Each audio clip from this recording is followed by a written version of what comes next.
Hey, good morning, Kaw Prairie. This is Pastor Chris, and I am here in my living room. I had a bit of a crazy week, and I had to film on Saturday because of that, but we're having a very large visitation at the church today, and so it was going to be a little difficult to film up there, and so you guys are joining me in here, and I hope you're okay with that. Isn't it awesome, though, that we can have church like in my home to your home and we're still doing church? I don't know. I'm a nerd and I think that's exciting. But anyway, today we are continuing our series themed around greeting cards, where each week in the month of May, we're taking a typical greeting card that would be sent out and we're asking what sentiment does that card share and how might it relate to our faith? And so last week, of course, was Mother's Day. The week before that was Get Well Soon. But this week is Congrats, because we are honoring our seniors. If you were at Kaw Prairie this morning, they are going to be coming up before communion so that we can pray over them and honor them as they leave high school and move into the next phase of their lives. And so today's message is going to kind of be targeted at them, but I think it's kind of one of those messages that we all need to overhear because it applies to all of us. And to do this today, what we're going to do is we're going to dive in to a couple books in the New Testament, 1st and 2nd Timothy, because I think that what Paul, who wrote those books, has to say is deeply powerful. So let me give you a little bit of background of what's going on here, because I think that background helps us understand the words that we're going to read. So Christianity started in Israel, mainly around the capital Jerusalem, and that's where the early church was based. But as time went on, the gospel, or as we translate it literally, the good news began to spread from Jerusalem to other parts of the world. And as it kept spreading, the apostles, the inner kind of circle of disciples, started traveling and helping share that good news and start churches in different areas so that they could continue the work that was going on in Israel, in Jerusalem. And one of the people doing that is Paul. And of course, Paul has his own unique story. Paul was actually somebody who persecuted Christians, who was trying to stop that gospel from getting out. But then God got a hold of him and called him to become one of those apostles. And he began to travel around and plant these different churches. And much of what we have in the New Testament are letters that he was writing to those churches that he had helped start. And well, one of those churches was going to be led by a young man named Timothy. And I can't imagine what challenges Timothy had to face, because these churches are being started by the apostles who, well, they actually knew Jesus, or they knew somebody who knew Jesus. They were very connected to the story. They had this hugely powerful story themselves, and so people respected them. But they couldn't stay. They had to hand the church off to somebody else. And so you're the one following them. And that's a tough act to follow. And that's where Timothy finds himself. So I can't imagine how intimidated he must feel taking on this massive task, which is maybe something our graduates feel. A little bit of intimidation as they're ready to move on to something that's going to be even bigger and maybe even scarier. But Paul believes in Timothy. In fact, in 2 Timothy, in the beginning, this is something I've read before, but I want to read it again because I think it gives us a little bit of insight here. It says in 2 Timothy chapter 1, verse 5, "I remember your genuine faith, for you share the faith that first filled your grandmother Lois and your mother Eunice. And I know that same faith continues strong in you." See, Timothy's faith didn't come out of nowhere. It was passed on through the generations of his family. And see, that's the first truth I want to talk about. especially as we look back at Mother's Day last week and hear Paul sharing this beautiful idea that Timothy got his faith from his mom, who got her faith from his grandma. Our habits are often passed down generationally.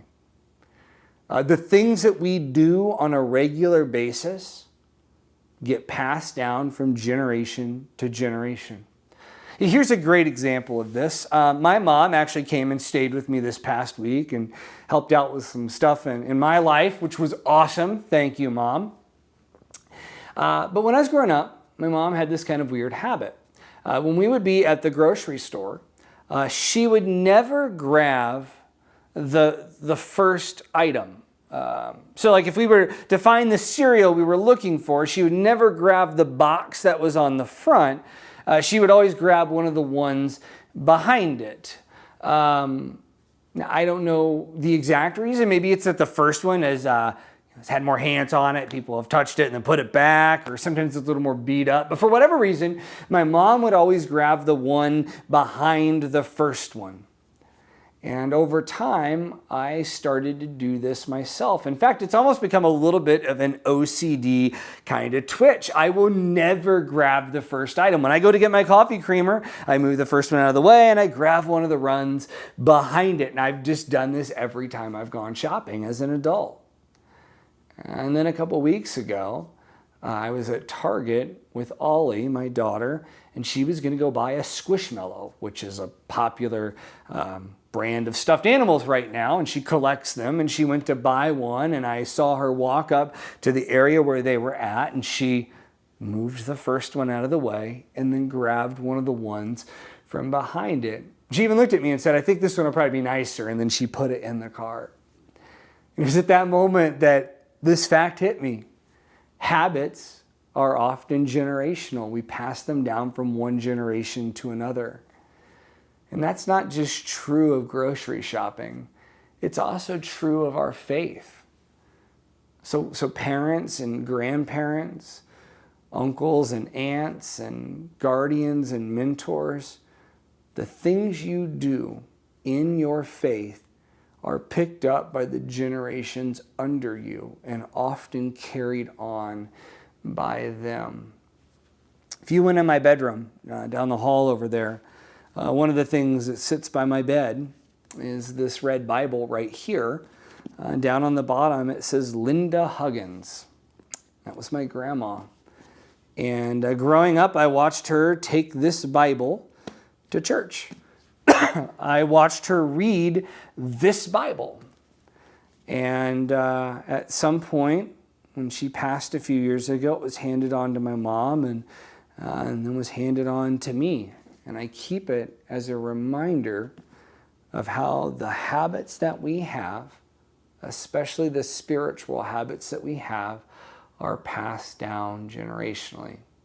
So anyway, that's just a side note for all the adults out there to keep in mind. But let's dive into what Paul tells Timothy. And to do that, we're going to look in 1 Timothy in the 4th chapter. And there's a couple famous verses in here that are often always read when it comes to service involving youth. And I'll get to those, but we're actually going to read a couple verses that I've never preached on before, but I'm excited to share with you. So 1 Timothy 4, verses 15 and 16. It says here, "Give your complete attention to these matters." Now, the matters that he's talking about is being a leader in the faith, leading the church. He says, give your complete attention to these matters. Throw yourself into your task so everyone will see your progress. Now, the tasks that he's talking about there, they're not just the to-dos that we do every day or every week. It's not the tasks that we, just have on our schedules. He's talking in particular about the task of the Christian faith. You might be wondering, what are those tasks? Well, if you want a good comprehensive list of them, turn in your Bibles to Matthew 5 and read Matthew 5, 6, and 7. It's a section we call the Sermon on the Mount, a collection of Jesus' teachings. And in that collection, he dives into all different kinds of things that we are called to do as Christians. But if you want the Cliff Notes version of it, I'll tell you about an encounter that Jesus has with some religious leaders. They come up to Jesus and they're talking about the law. And you can kind of look at the law as a bunch of required tasks that we have to do for God. And they ask Jesus, of those required tasks that we have to do for God, which is the most important? If we were to write out our to-do list, what is at the top? You know what Jesus says? He says to love the Lord your God with all your heart and your mind and your body and your soul. In other words, love God with everything in you. And then he goes on and he says, and the second, which is equally as important, is to love your neighbor as yourself. In other words, the most important task that God requires us to do is to love God and to love others. And so if you're wondering if a task in your life is one of these tasks, ask, does that task help me love God or love others?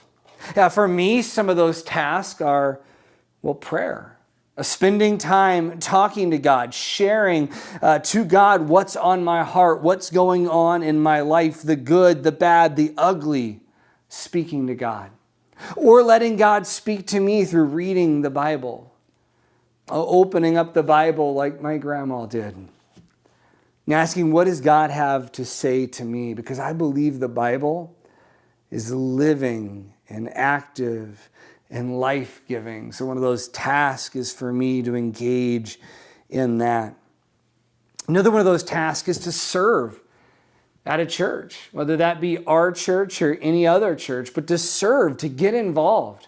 Yeah, that's what Kim was talking about in the announcement that we played at church this morning, is a call for volunteers. Because as we get into the summer months and people are gone, we need more volunteers. We've got things like Heartland Camp and VBS coming up that require more volunteers. And so one of the tasks that helps us love God and love others is to serve, to give our time at a church. Another one of those tasks is to give outside the church, to become a part of a charity, to run for something like Team World Vision, or to volunteer at some place like an animal shelter, or a soup kitchen, or an elderly living facility, or to give blood, or to give money, but to look for ways to love others as yourself outside of the church. Or another one is to have a mentor. To have somebody that's not one of your parents or guardians, but somebody who's older than you, that's a little more experienced in life, that you meet with or talk with, and you let them speak into your life and help you know how to navigate what's coming next for you. Or another task is being a mentor. I could tell all of our graduating seniors right now, one of the most powerful things that you could do this summer is to find one of our middle school kids and to agree to meet with them a few times or to talk with them a few times and help them get ready for high school. Tell them the things you wish you had known when you were going into high school. See, these are the tasks that Paul's talking about when he says to give yourself, to throw yourself into the task so that everyone will see your progress. Now, in some of the older translations, Paul actually uses a different word here. It says to immerse yourself in these things. And I like that word. I don't know if you guys noticed, but it got kind of hot this week. There are a couple of days where the temperature was over 90. It's really starting to feel like summer. And I was reminded of when I used to live in Springfield, Missouri. Sally and I lived in an apartment complex that had a pool, and our unit was right across from that pool. And the summers down there are hot and muggy. And I remember these times when I'd go out for a really long run, 10, 15 miles. And I'd come back and I was just dead and I was drenched and covered in sweat. And one of my favorite things to do was to go into that pool area and kick off my shoes and walk over to the deep end and jump in and go all the way under and just immerse myself in the pool. I love that image. And Paul says that's what we're to do when it comes to the task of the faith, is that we're to immerse ourselves in them. Maybe you've met somebody who has taken on a hobby and they've immersed themselves into it before. Maybe you've gone into their home and the decor, maybe even the clothes they wear, the conversations they have, you know good and well that that is their hobby. And maybe they're a fisherman, and when you walk into your house, you see photos of fish, you see fishing rods everywhere, there are lures laying around, and every time you talk to them, they have another story about this time that they were out on the lake and this crazy thing happened and the fish was like this big. Or maybe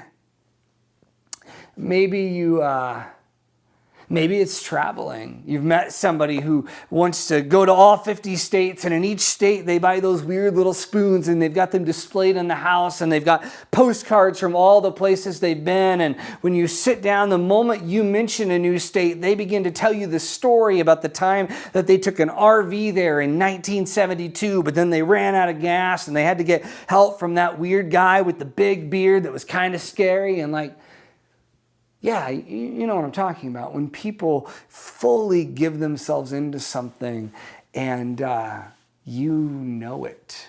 There's kind of a joke in the running world. How can you tell who runs marathons? No, don't worry about it. They'll tell you. Yeah, anybody who's ever run a marathon will find a way to work it into every conversation they've ever had.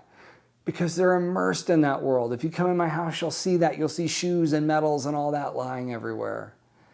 Because that's the world that they've immersed themselves in. And Paul is telling Timothy, do that with your faith.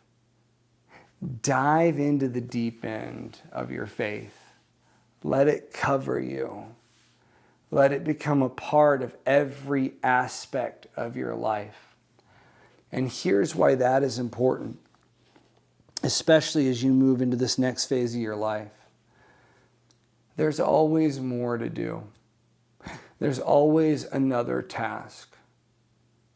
Ask any adult that's watching this video this morning, how many of you in the last couple weeks of the month of May have gone to bed at night and thought to yourself, well, I got everything done that I needed to get done. I'm guessing very few of you would say, yeah, that's been my experience. Because especially in a busy season like this, there's always more to do. And if you're going off to college when you get there, there's always another class. There's always another assignment. There's always another friend to hang out with or another party to go to. There's always another thing to add, another extracurricular, another thing to go on your permanent record. There's always more. Even if you're coming out of high school and you're going into the workforce, there's always more work to do. There's always another promotion to get. And if you're not careful, you're going to find yourself busy with everything else and not have time for the faith. Not have time to focus on your relationship with God. If you are going to be the kind of person that God has called you to be, that He's created you to be, then you have to make your faith a priority.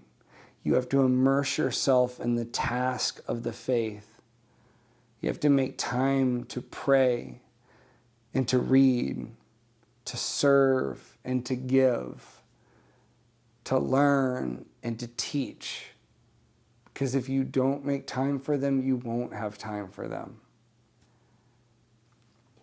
And then Paul goes on.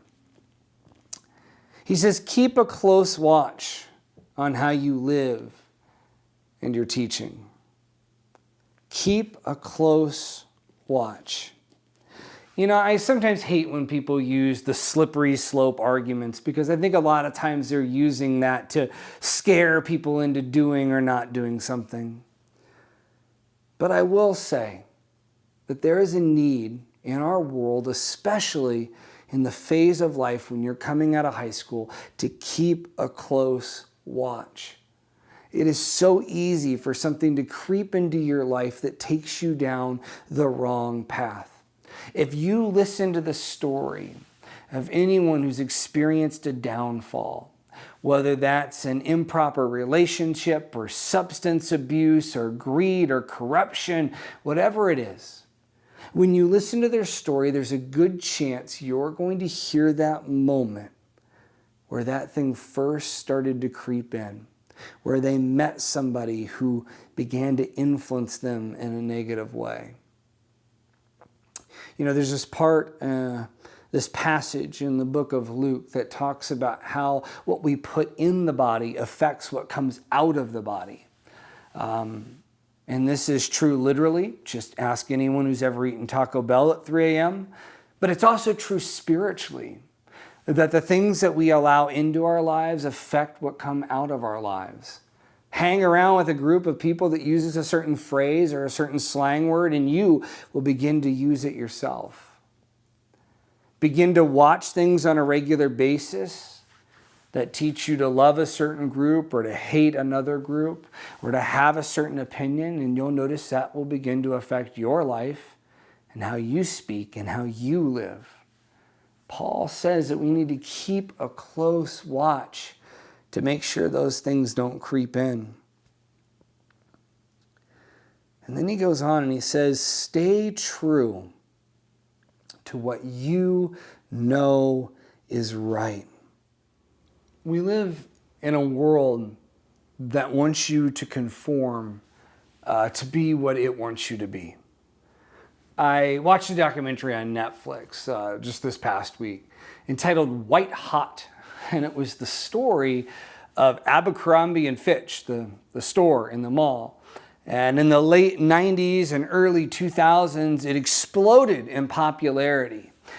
It was the store that had the half-dressed men and women standing at the door, and then when you walked in, the smell of cologne was stronger than any smell on the face of the planet. Any millennial that just heard that had a flashback. Yeah, that store. But that store became the standard bearer of fashion. Like everybody wanted to look like the models at that store. And so you wanted to conform to that. And the world is like that in so many ways. It tells us you need to be this, you need to be that. But what Paul's telling us is that we need to stay true to what we know is right. We need to stay true to who God has called us, who God has created us to be. In one of Paul's other writings, Romans 12, he says, do not be conformed to the patterns of this world, but be transformed by the renewing of your mind.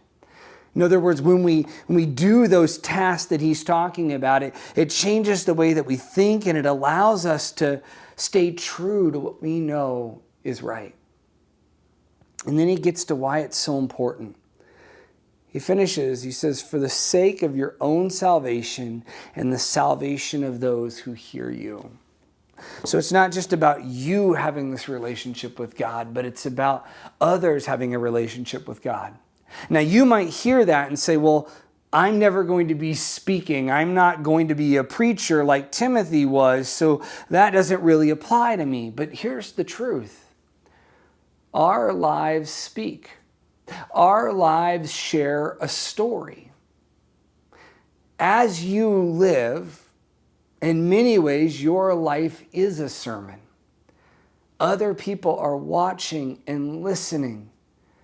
And if you are carrying out those tasks and staying true to yourself, staying true to what is right, then that is a story of salvation. You speak salvation. You know, as growing up, I was a huge fan of the NBA. This was in like the golden age of the kind of late 90s. Jordan was in his prime. And one of the other big names in the NBA was Charles Barkley. He was kind of the anti-Jordan. Jordan was the charismatic guy who you put on the Wheaties box. Charles Barkley was rough. His nickname is the round mound of rebound. He got in trouble for throwing somebody through the window of a bar. He trash talked all the time. He had a rough reputation. And I remember there was a point where he was doing an interview and somebody asked him about whether he thought he was setting a good example, whether he was being a good role model. And he caused a lot of controversy because he replied and he said, "I'm not a role model." But see, the truth is, he was a role model, because you don't get to decide whether you're a role model. The people around you do. See, there are going to be people that look to you as an example, whether you like it or not. They're going to look at your life to see how you live. And Paul says that if we live this way, we have a story of salvation. We speak salvation to them. And honestly, guys, I think the world needs that now more than ever.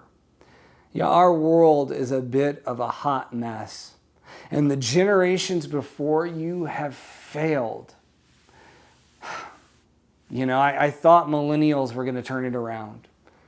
You know, we had a heart for social justice and equality in a way that, you know, it felt new and fresh. I thought we were going to change the world. And in some ways we have, but in many ways we've gotten distracted. And here I find myself looking to the next generation, you guys that are graduating. And I'm praying, I'm hoping that you guys can help share a story of salvation, that you can speak salvation to the world that we live in, because we need it now more than ever. And that's where I think Paul's coming from when he writes those famous verses, just a passage before the one I preached on today. See, he tells Timothy, "Don't let anyone think less of you because you are young, but be an example to all believers in what you say, in the way you live, in your love, your faith, and your purity."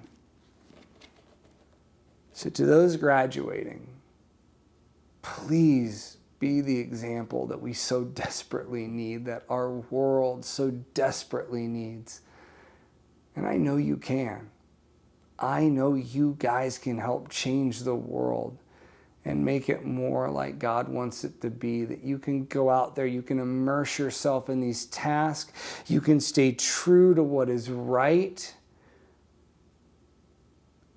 and you can change the world. And to anybody old that's watching today, and when I say old, I mean older than graduating seniors, I believe that we can also help change the world. But today, my challenge to you, my prayer to you, is that you ask how you might be able to play a part in supporting our graduating seniors as they change the world. How can we stand by them and behind them in a way that empowers them to go out and to share a story of salvation? Thank you guys for joining us today.